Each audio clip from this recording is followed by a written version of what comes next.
po. I'm first time vlogger. Vlogger?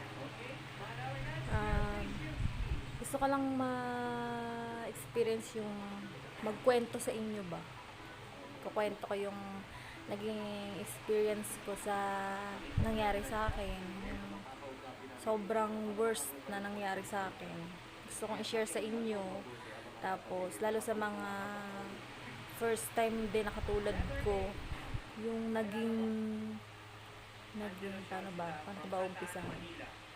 Basta ikukwento ko sa inyo yung paano nangyari, tapos parang binaliwala ko yung mga naramdaman kong hindi ko maintindihan kung bakit ko siya nararamdaman, yung mga ganun. Tapos, eto, gumawa na lang ako ng video kasi yung sa mga nagtatanong nga, paulit-ulit na lang na magchat-chat ka, chat mo, ganito, ganyan, tapos may magtatanong na naman ulit, uulit na naman ako ng chat, yan. Ayan, gumawa na ako ng video para panoorin nyo na lang. Especially sa mga friends ko, yung mga close friends ko, yan, pakinggan nyo na lang. Sensya na sa kasi kakagising ko lang din na humarap na ako kasi gusto ko rin naman ng may kausap. Kausapin ko na lang din kayo. Then, gusto ko rin i-share sa inyo. Yun, paano ba umpisa? Yun, yung ikukwento ko sa inyo yung naging experience ko sa ectopic pregnancy na nung una parang hindi ko siya alam. Ni-research ko sa YouTube, ayun. Nakapanood ako ng mga nag-i-experience nila na hindi mo expect na mangyayari din pala sa'yo. Mga ganun. Tapos first time ko rin nangyari yun. Nakakaloka. Ganito. Yung una kasing nangyari sa akin, ano yun eh, umaga. Di, naglaba ako, no? Naglaba ako. Tapos, parang habang naglalaba ako, parang init na init ako. Yung ibang init na gusto mong maligo, na parang kakaligo mo lang, init na init ka pa din. Alam mo yun? Tapos, sa kalagitnaan ng paglalaba mo, bigla kang naligo. Di, malay ko ba kung anong mangyayari sa akin, diba? Tapos, di yun. Naligo ako. After nun, parang sumama yung tiyan ko. Tapos, hindi ko maintindihan yung sakit. Sobrang sakit niya talaga. Tapos, buong tiyan ko. Tapos, puson. Ang sakit. Yung parang, inisip ko na lang na parang magkakaroon ako. Ganun. Tapos, yun. Hindi ko natapos yung labahin ko nun. Pinatapos ko na nga lang yun sa kapatid ko. Nung nandito pa siya nung sabi ko, hindi ko na talaga kayang tumayo. Iba yung sakit niya kasi yung sakit na pag sumasakit yung tiyan mo, yung parang mapupupo ka. Ganun. Sa akin iba, hindi talaga maintindihan. Hindi maintindihan yung sobrang sakit niya. Hindi ako makabangon. Yung, alam mo yung nagugutom ka na. Hindi ka makakain. Tapos, di yun, maghapon yun. Wala akong kakain.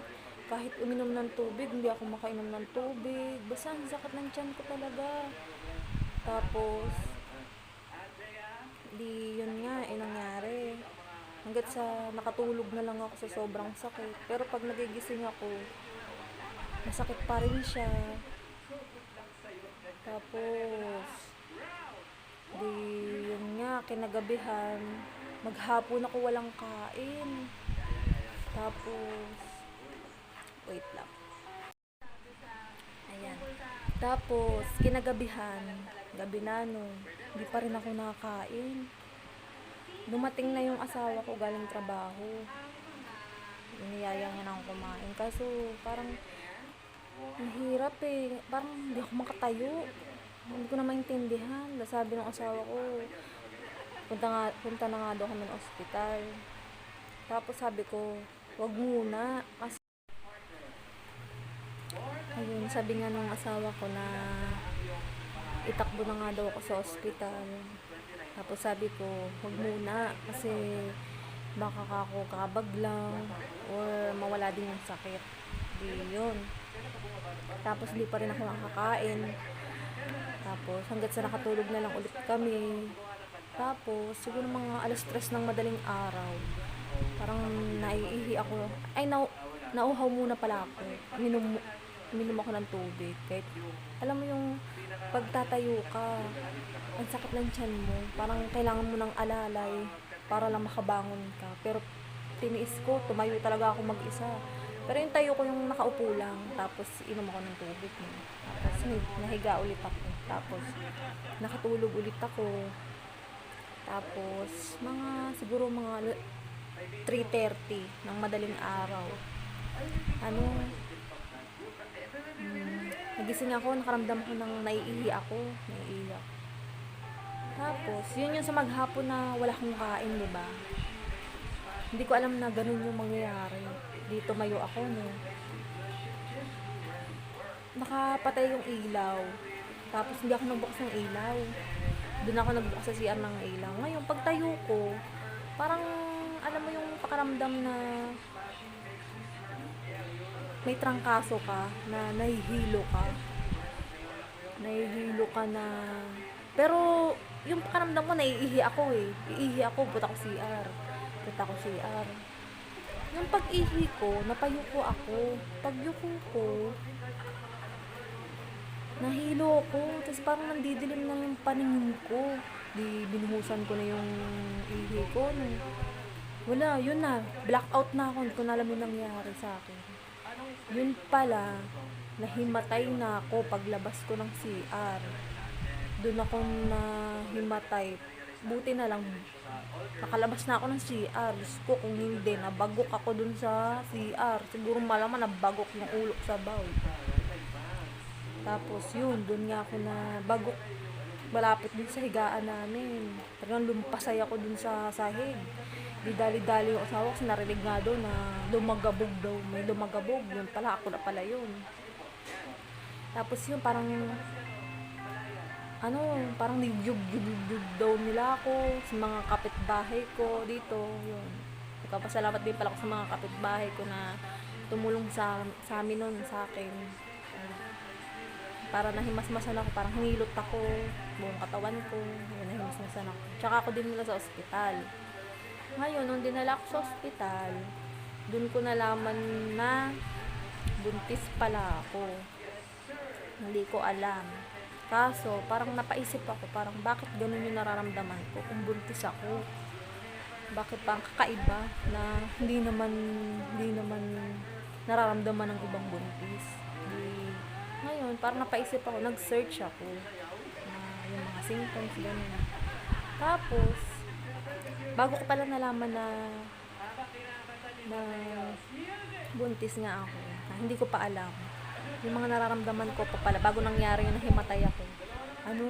Yung right side ng puson ko, sobrang sakit niya, yung hindi mo maintindihan yung sakit, na parang may tumutusok, na alam mo yung sobrang sakit na parang hihimatayin ka na. Tsaka magtataka ka kasi yung sakit niya nasa isang part lang ng puson mo. Pero pag reglahin ka, pag sasakit yung puson mo, buong puson. Ay, nandun. Kaso yung sa akin, nagtataka ako, yung sakit niya sa right side nga lang, hindi yung buong puson. Tapos, yun nga, nagtataka ko bakit ganun siya kasakit. Tapos, minsan, yung balakang ko ang sakit. Kaso hindi buong balakang ko masakit. Yung masakit. Sa right lang din talaga siya masakit. Ngayon, naisip ko, baka ako UTI. UTI lang siya. Pero yung sakit kasi niya, ang tagal, siguro 2 oras. 1 oras higit talaga yung sakit niya hanggat sa makatulog na ako sa gabi. Kasi sa gabi siya sumasakit. Siguro 2 days kung pinagdaan, sobrang sakit din na sa puson ko sa tagiliran. So binaliwala ko yun kasi nga nawala naman din yung sakit na alam ko sa sarili ko na delay na ako eh. Delay na ako noon. Pero, yun nga, dahil sa sumasakit nga yung puson ko, naisip ko na dadatnan lang ako. Tapos, di ganun nga. Kaso, nagtataka ko, bakit ganun yung sakit niya? Bakit sa isang parte lang? Ito sa right side siya. Tapos, yun na, di nangyari na nga yun. Matay ako, tapos dinala na ako sa ospital. Tapos doon nalaman sa ospital na buntis nga ako. Ngayon, yung check-up ko, yung, kasi nga, may pandemic nga ngayon, may COVID. Yung check-up ko, lang, through computer, yung sa doktor, kakusapin mo siya dun sa monitor, sa computer. Doon lang kami nag-uusap. Parang, hindi ko pa nga masyado naiintindihan. So, mahal-mahal pa ng check-up. Ganun lang nangyari. Parang, tinanong lang niya kung nararamdaman ko. Yun nga, sabi ko, masakit nga yung puson ko. Kasi sa isang parte lang. Parang ganun. Tapos, hindi ko siya makausap kasi parang choppy. Parang hina ata ng nila dun. Tapos, ang ginawa niya, binigyan niya na lang ako ng yung pampakapit, tapos folic acid, pinaresetahan niya ako ng ganun. Tapos, pinarequest niya ako ng Trans-B. Di yun. Yung Trans-B na yun, ginawa ko after 1 week pa. Di bumalik ako sa hospital lang pagka after 1 week. Di yun. Pagbalik ko, yun nga, nag-Trans-B. Kaso yung nag-Trans-B sa akin doon, wala naman siyang sinasabi, hindi naman siyang sasalita. Para nagtanong lang siya, ilang months na, ganun. Ano mo sa PT, kung malabo ba, malinaw, ganun. Sabi ko, opo, malinaw po. 2 linya, sobrang linaw talaga niya. Kasi diba sa iba, pag parang 1 week pa lang or days, malabo, parang negative din, parang ganun. Tapos din sa akin, sobrang linaw niya. Tapos, yun nga. After kung magpa-Trans-B, umuwi na kami, nandun na yung result. Kaso hindi ko maalam kung paano basahin yun. Ngayon, inantay ko muna yung 1 month bago ulit ako magpa-check up. Kasi diba monthly nga magpa-check up ang buntis. Kaso, yung mga nararamdaman ko, parang binabaliwala ko lang. Kasi, yun, parang bumalik ulit yung sakit ng tiyan ko. Buntis na ako noon, alam kong buntis na ako noon. Nagtaka ako, sabi ko, bakit parang ganun? Ang sakit yung tiyan ko. Tapos, parang sinisisi ko na nga lang yung mga kinakain ko eh. Yung, pag umiinom ako ng fresh milk, doon parang nag-aalboroto yung tiyan ko. Tapos, nagtatai ako. Alam mo yung pagtatai ko, tubig na siya na sobrang sakit pag nagtatai ka. Ang sakit niya sa puwet, pati yung puson mo damay. Basta hindi mo maintindihan talaga yung sakit niya, sobra. Tapos yun nga. Parang nag-spotting pa ata ako nung 5 days siya. 5 days ako nag-spotting. Brown lang siya, kaso twice nangyari na pag-ihi ko, may dugo na buo siya na bilog talaga siya nung nakita ko siya sa bowl ng pag-ihi ko. So, binaliwala ko na naman yun. Kasi akala ko normal lang. Kasi diba may mga ganun sa buntis, parang normal lang din na may dugo. Parang feeling ko, awas lang, magbabawas lang ako, mga ganun. Tapos yun, binaliwala ko din. Tapos, may times na sumasakit na naman siya, yung right side ng puson ko. Natatakot na ako. Tapos, pray lang ako. Pray. Oh Lord, sana okay lang po si baby. Huwag niyo po kami papabayaan. Sana hanggang sa makapanganak ako, okay lang si baby. Mga ganun. Nagdadasal ako lagi. Sana ilayo niyo ko sa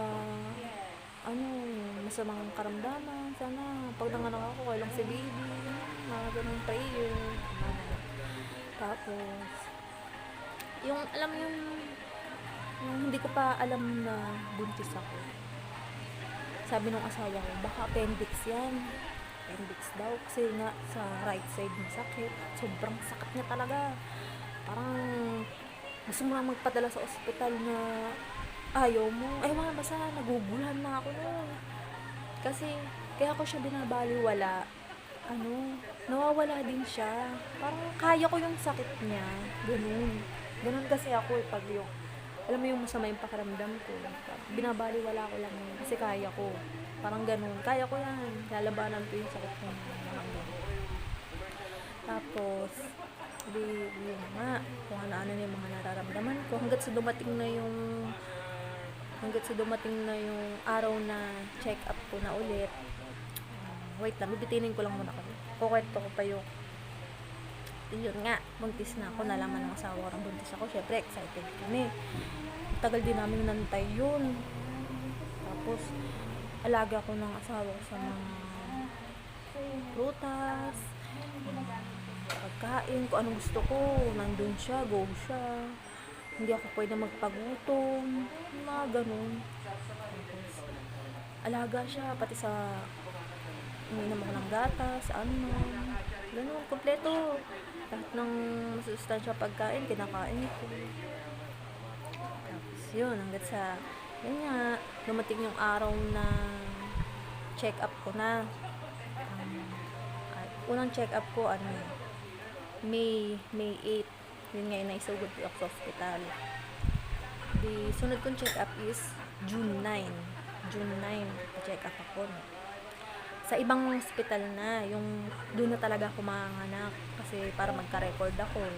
Ganon. Nagpa-check up na ako.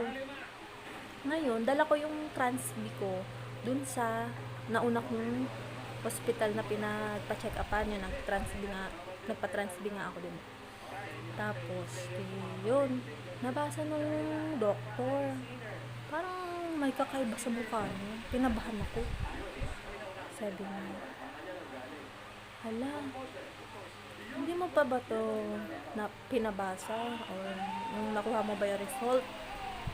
Hindi mo pa alam. Sabi ko, hindi po eh, bakit po? Kinakabahan na ako, natatakot na ako. Parang, ayun na ata. Kasi nga, nanonood na ako sa YouTube, diba?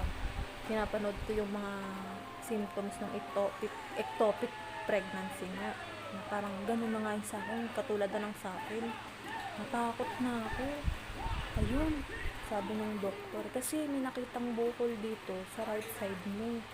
Ganun yung pagkakasabi ng doktor. Pinalungkot na ako. Sabi ko, ganun po ba? Hindi po kasi sa akin sinabi na, sabi lang sa akin na okay na daw po yung result ng transp ko, ng ultrasound nga. Okay na daw yun. So, ako, nagantay na lang ako ng after 1 month ulit ng next check-up ko. Tsaka yung mga nararamdaman ko nga, binabaliwala ko lang na akala ko is normal lang. Tapos, ang ginawa nung doktor sa akin, pinag-undergo din ulit ako ng transb. Then, nung time na yun, trans-B din ulit ako. Kung siya yung nag-check up sa akin, siya din yung nag-transb sa akin. Tapos sabi niya, sige mag-ready ka na. Ako rin naman magta-transb sa'yo. Di habang naantay ko siya, pray ulit ako, Lord. Sabi ko, Lord, sana okay lang si baby. Sana yung nakita niyang bukol sa ultrasound ko nung una is bukol lang, na pwede pang madaan sa gamutan. Pero si baby, sana Lord, okay lang. Sana nandun lang siya sa sinapupunan ko. Yun. Siyempre, dasal ako. Maya nakita ako na si Doc. Papasok na dun sa kwarto na pinagkakaupuan ko. Grabe, sobrang kaba ko nun. Nandiyan na si Doc. Tinawag na yung pangalan ko. Tinawag niya, sabi, game na, mag-transb na tayo.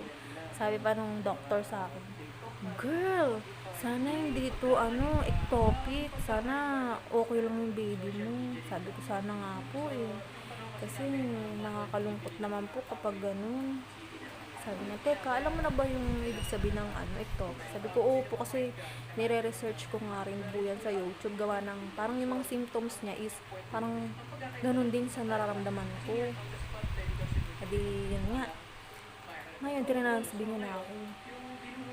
Diyos ko, pagkapasok pa lang, kita niya na agad. Sabi niya, hala, ectopic nga to. Girl, sabi niya, yun, nalungkot na ako, nawalan na ako ng pag-asa. Naiyak na lang ako, bigla na, parang nilalabanan ko yung sarili ko na kaya ko to, kaya ko yun. Tapos yun, yun nga, naiyak na ako. Sabi nung doktor,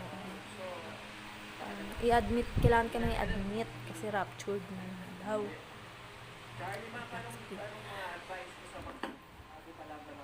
Tapos sabi nung doktor, yung price daw ng ectopic pregnancy na operation is sobrang laking perang kailanganin mo. So yun, hindi ko na inisip yun. Sabi ko, sige po, hindi po ako dito magpapa-admit, doon na lang po ako sa amin, sa Dasma nga, kasi nga nandito kami sa 13. Di sa Dasma ako nagpa-admit, doon ako nagpa-opera kasi merong hospital doon na para sa mga inhabitante ng Dasma na makaka-discount, parang ganun.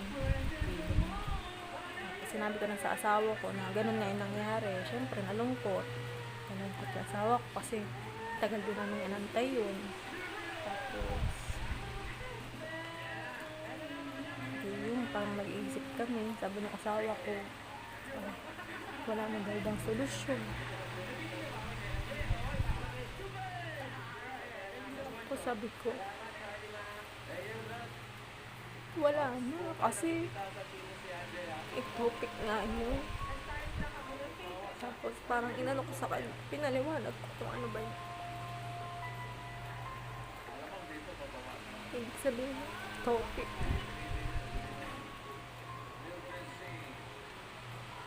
Sabi po, wait lang. Ayun. Tapos pinaintindi ko sa kanya kung anong ibig sabihin ng ectopic pregnancy. Na kailangan maoperahan nga ako kasi pag di ako naoperahan, matay ako, diba? Yun, parang gumawa na siya ng paraan na dali na nga ako sa Dasma. Yun, nakakaiyak kasi ito lang, wala pang 1 month.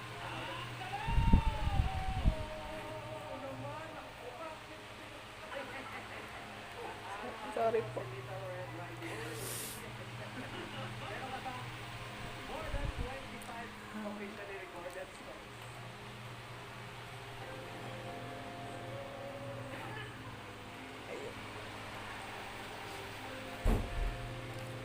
Wala kami ibang kasama kundi kaming dalawa lang. Naasawa ko kasi yung mama ko matanda na. Tapos yun,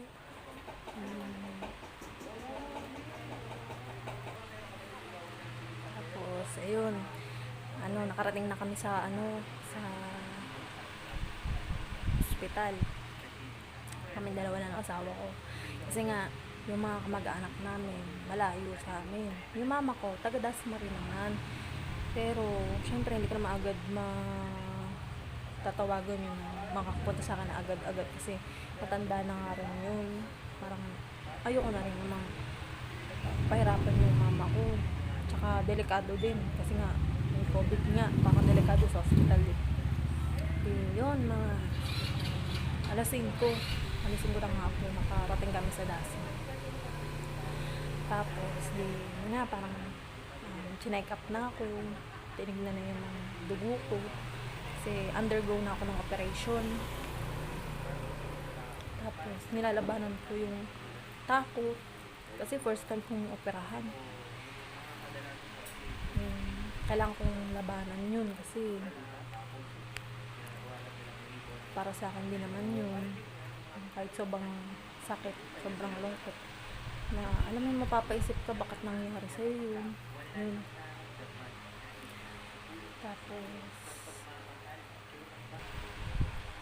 Tapos parang humugot na ako ng lakas na loob sa asawa ko kasi nandun siya. Parang hindi niya ako iniwan.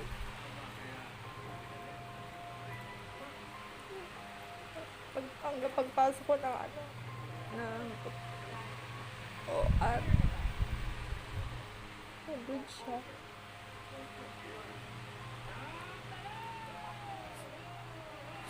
Nakakayak pag kwento. Pero nung time ng operation ko, hindi ako umiyak. Talagang, parang naramdaman, parang ang lakas ko, parang kailangan ko labanan. Pero ngayon, parang lumalabas yung lungkot. Parang bumabalik sa'yo. Ayun, sensya na kung hindi nyo masyadong maintindihan na yung sinasabi ko. Kasi, sobrang sakit sa nangyari. Wait lang. Tapos, yun na nga, nasa operating room na ako. Mawawala din yung takot mo kasi yung mga doktor doon, mababait sila. Mababait nila. Tapos, hindi mo na agad inumpisahan yung yung operation ko kasi nag 140 yung ko BP. Hindi pwedeng umpisahan kasi masama daw yung pag high blood, parang tumas yung BP mo pag operahan ka. Hindi pwede. Wait lang.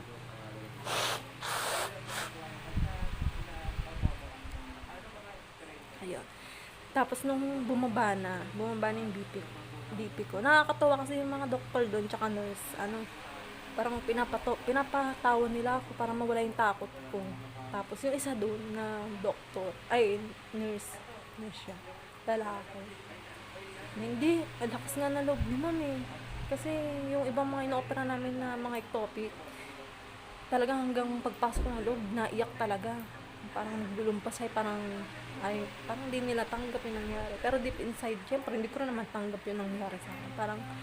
Parang nilalabanan ko lang yung takot. Parang lumakas na yung loob ko kasi ang babait ng mga doktor doon sa Dasma. Tapos yun na, time na opera na ako. Yun, nawala na ako ng mala. Tulog ako. Pero sa kalagitnaan ng operasyon, nagigising ako. Tapos nararamdaman ko, grabe, nakakatakot. Kasi nararamdaman ko parang hinihila yung mga bituka ko. Hinihila. Tapos, parang natakot ako kasi, gosh, gising ako sa operasyon. Hindi mo lang ganun. Tapos, nakita ko nung doktor na, ano nararamdaman mo, sabi ng doktor sa akin.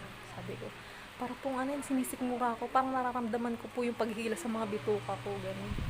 Tapos, sige, tapos yun, parang ina-injectionan ulit ako ng pampatulog. Tapos, alam mo yung habang tulog ka, para akong nasa ulap, kaso yung ulap kulay pink, parang balahibo siya na pink, tapos nakaupo lang ako, parang lang ako naglalaro, parang ang sarap ng pakiramdam ko na nagsusway-sway, ganun. Parang saya ko lang dun sa, habang inoperahan ako. Basta ganun, parang hindi malungkot, parang ang ganda nung paligid, parang puro color pink siya. Pink, hindi ko masabing nasa garden ako. Basta puro pink lang siya na cotton na puro balahibo. Alam mo yung ano ba ito?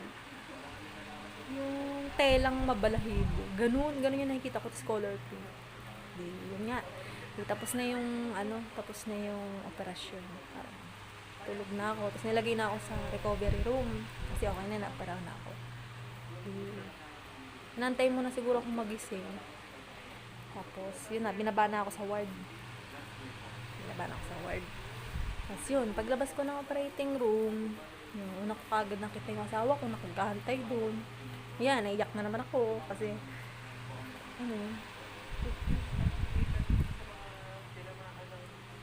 yun, nakita ko yung asawa ko. Tapos, pumunta na kami sa ward. Siyempre, hindi muna kami nag-usap kasi parang hindi ko pa kayang magsalita kasi parang pagod ako. Parang gusto ko muna magpahinga. Tapos siguro hapon nagising ako. Hapon na ata ako nagising. Ay, natapos kasi operation ko, ay, nag-start yung operation, 6 p.m., natapos ng 11:30. Imagine, ang tagal, ilang oras, di ba? Tapos, nung nagising na ako, ng mga siguro madaling araw, nauuhaw na ako. Kaso, bawal pa dong uminom, bawal pang kumain, kasi nga inoperahan ka. Tapos, sabi naman ng nurse, parang basain lang daw yung labi ko or yung bunganga ko. Hindi, pinainom naman ako ng asawa ko. Para mabasa lang. Yun. Yung siguro medyo naimasmasa na ako, nagising-gising na. Nagulat ako sa sinabi ng asawa ko sa akin. Sabi niya sa akin, ano mo ba 3 yung tinanggal sa'yo? Ha? Anong 3 yung tinanggal sa akin? Appendicitis. Tapos, meron ding cyst. Tapos yun nga, si baby, sa ectopic pregnancy mo. Doon ako nagulat, kaya pala ang tagal ng operasyon. Tapos yung nakalagay doon sa may sa may medical, parang medical record mo doon, sa ganun. 3 yung doktor ko. Kaya pala, 3 yung tinanggal sa akin. Tapos, may dumapit sa akin nurse. Sabi ng nurse, parang naging angel mo yung baby mo kasi ligtas ka sa, akalain mo yun sa isang operasyon 3 na yung tinanggal sa'yo, diba? Parang dumating sa'yo si baby para lang iligtas ka kasi may cyst ka, tapos yung appendicitis tinanggal, parang ganun. Parang siguro kaya hindi pa oras si baby, para dumating lang siya sa amin para tulungan ako, ganun. Parang ganun, na-realize ko na kaya siguro ganun din yung nangyari sa akin kasi sa nangyari nga sa akin, ganun.